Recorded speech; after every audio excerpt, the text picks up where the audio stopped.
చూస్తాడు. అతను నవ్వి, "హే! నేను నీకేమైనా హెల్ప్ చేయాలా?" అని అడుగుతాడు. అంతే మే చాలా భయపడిపోతుంది. ఇతను కూడా నన్ను చూసి ఎగతాళి చేస్తున్నాడేమో అని వెంటనే తన చేతులతో ముఖం కప్పేసుకుంటుంది. పక్కనే ఉన్న ఒక బ్యాగ్ తీసుకుని దానితో తన ముఖాన్ని పూర్తిగా దాచేసుకుంటుంది.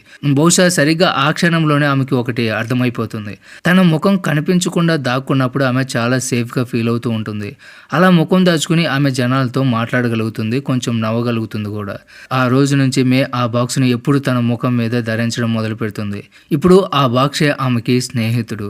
ఆ బాక్స్ వెనకాల ఉండి ఆమె జనాలతో మాట్లాడుతుంది, నవ్వుతుంది, ఏడుస్తుంది. ఎందుకంటే అక్కడ ఆ బ్లాగ్లో తన ముఖం ఎవరికి కూడా కనిపించదు. చివరికి తన సొంత తమ్ముడు వ్యాన్కి కూడా ఆమె తన ముఖాన్ని ఎప్పుడూ చూపించలేదు. వ్యాన్ చాలాసార్లు ఆ బాక్స్ తీయడానికి ట్రై చేస్తాడు, కానీ ఆమె తీయనివ్వదు. ఆమె ఇప్పుడు రోజంతా ల్యాప్టాప్ ముందే ఉంటుంది. తన బ్లాగ్ ద్వారా మాత్రమే ఈ ప్రపంచంతో కనెక్ట్ అవుతూ ఉంటుంది. తర్వాత మిస్టర్ బేన్ అంటాడు,